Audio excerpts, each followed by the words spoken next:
এই প্রবলেমটার ফার্স্টে একটা মেইন ফাংশনটার মধ্যে একটা অ্যারে ক্রিয়েট করা হয়েছে। অ্যারেটা যখন ক্রিয়েট করা হয়েছে তখন কম্পিউটার মেমোরিতে এরকম একটা অ্যারের কিছু বক্স ক্রিয়েট হলো, আর এগুলি ইনিশিয়ালাইজও হলো।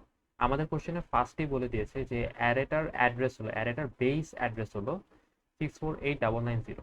আমরা জানি বেস অ্যাড্রেস অর্থাৎ অ্যারেটার প্রথম এলিমেন্টের অ্যাড্রেস। তো প্রথম এলিমেন্টের অ্যাড্রেস যদি এত হয়, এর পরের সবগুলির অ্যাড্রেস 4 করে বাড়বে, কারণ এটা একটা ইন্টিজার টাইপ অ্যারে। এর পরের লাইনে ডিসপ্লে নামের একটা ফাংশনকে কল করা হয়েছে। তো ডিসপ্লে নামের ফাংশনটা হলো এখানে আছে। ডিসপ্লে নামের ফাংশনটা একটা পয়েন্টার ক্রিয়েট করছে। এটা যখন পয়েন্টারটা ক্রিয়েট করলো, এরকম পয়েন্টারের বক্স ক্রিয়েট হলো। আর এটা হলো পয়েন্টারকে হোল্ড করতে পারবে, একটা অ্যাড্রেসকে হোল্ড করতে পারবে। এইখানে আমরা ডিসপ্লে ফাংশনটাকে কল করার পর এই অ্যারেটাকে আমরা ডিসপ্লে ফাংশন দিয়ে পাস করে দিলাম। যখন এটা পাস করে দিলাম, এই এই পয়েন্টারটা এই অ্যারের প্রথম এলিমেন্টের অ্যাড্রেসটাকে স্টোর করবে, পুরাপুরি অ্যারেটাকে স্টোর করবে না, জাস্ট প্রথম এলিমেন্টের অ্যাড্রেসকে স্টোর করবে। প্রথম এলিমেন্টের অ্যাড্রেস হলো 648,990, আর এটার ভ্যালু হলো 2, স্টেপ পি হলো 2। এর পরের লাইনে আমরা আরো 3টা পয়েন্টার ক্রিয়েট করলাম আর একটা ইন্টিজার ক্রিয়েট করলাম। এখন এইখানে নেক্সট লাইনে এক্স ইকুয়ালস টু পি, অর্থাৎ এক্স যে অ্যাড্রেসটাকে হোল্ড করে সেটা হলো পি এর সমান। পি এর অ্যাড্রেসটাই এখানে আমি জাস্ট কপি করে দিচ্ছি, আর এই অ্যাড্রেসটা পয়েন্ট করছে হলো 2 এ। y equals to P plus 4। P এর সাথে এখানে y, এই y এ যে অ্যাড্রেসটা করবে সেটা হলো পি এর অ্যাড্রেস 648,990, এর সাথে 4 যোগ। আর অ্যাড্রেসের সাথে 4 যোগ মানে 4-এর সাথে একটা 4 গুণ হয়ে যোগ হওয়া, 649,006।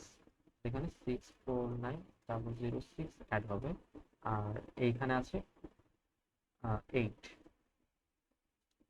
এরপর লাইনে জেড ইকুয়ালস টু হলো পি 648,990, আর ডি রেফারেন্স অফ পি যেটা হলো 2।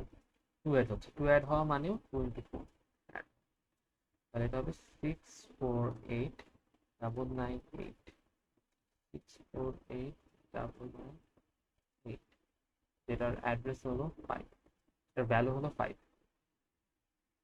নেক্সট লাইনে আবার সেট এর অ্যাড্রেসটাকে 1 দিয়ে যোগ করা হচ্ছে, তাহলে 648,990 এইটার সাথে আবারও 1 যোগ করা হচ্ছে। তাহলে এইখান থেকে এটা পাস হয়ে এই অ্যাড্রেসটা এটা হোল্ড করবে। এটা মুছে দিলাম, 649,002। আর এই অ্যাড্রেসে আছে হলো 7। 7 এর পরের পার্টটা একটু ট্রিকি। এই লাইনে A equals to star Z plus plus আছে, অর্থাৎ স্টার জেড এর ভ্যালু 1 বাড়বে, কিন্তু এটা পোস্ট ইনক্রিমেন্ট হয়। স্টার জেড এর যে ভ্যালুটা 7 সেটাই এইখানে বসে যাবে। এখানে বসার পর স্টার জেড এর ভ্যালু 1 বাড়বে, অর্থাৎ এইটা তখন 8 হয়ে যাবে। এই 7 এর সাথে 2 গুণ হচ্ছে, তার সাথে বিয়োগ হবে স্টার এক্স 2 ডিভাইডেড বাই 8 সমান সমান 14। তাহলে এখানে 14 বসে যাবে এর ভ্যালু। এখন এখানে জেড এর ভ্যালু চেঞ্জ হওয়ার কারণে জেড যেই অ্যাড্রেসকে পয়েন্ট করে আছে সেই অ্যাড্রেসে 7 ছিল, সেটা এখন চেঞ্জ হয়ে 8 হয়ে গিয়েছে। এর পরের লাইনে স্টার এক্স ইকুয়ালস টু হলো স্টার এক্স মানে 2 মাইনাস 8, যেটা সমান সমান -6, অর্থাৎ এই জায়গায় -6 বসবে।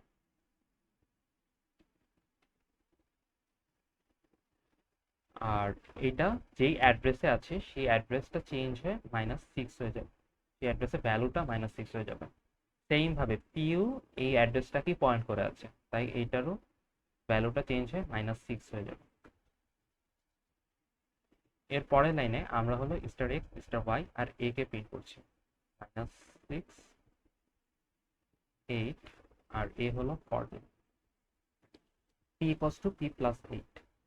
অর্থাৎ পি এর ভ্যালু হলো 648,990, এটা হলো অ্যাড্রেসটা, এটার সাথে 8 যোগ হবে, তার মানে 4 দিয়ে গুণ করে যোগ করতে হবে আমাদের, তাহলে এটা আসবে 649,018। তাহলে এখন পি এর অ্যাড্রেসটা চেঞ্জ হয়ে গেল, পি এর অ্যাড্রেসটা চেঞ্জ হয়ে 649,018-এ শিফট হলো। আর এই অ্যাড্রেসটাতে আছে হলো 6, শুধু 6, তাহলে এখানে 6 বসবে।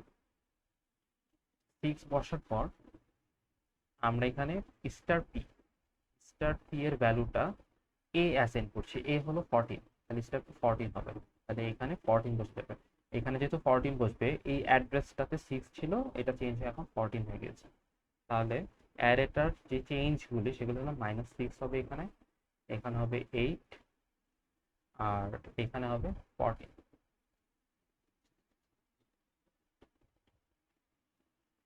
এরপর এটা আবার এই উপরের লাইনে চলে আসবে, আসার পর এটা প্রিন্ট করবে ফাইনাল ভ্যালুস অ্যারে /n থাকার কারণে এটা এক লাইন নিচে নেমে যাবে, নিচে নেমে অ্যারেটাকে প্রিন্ট করছে, নতুন অ্যারেটা হবে -6, আর /t থাকার কারণে একটা গ্যাপ থাকবে মাঝখানে, 4 and 8, 8, 5, 14, তারপর হলো এটা একটা স্পেস দিয়ে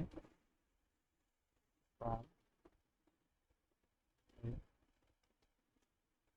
p equals to, এখানে শুধু পি, এই পিটার ফার্স্ট এলিমেন্টের অ্যাড্রেসটা প্রিন্ট হবে, ফার্স্ট এলিমেন্টের অ্যাড্রেস হলো 648,990,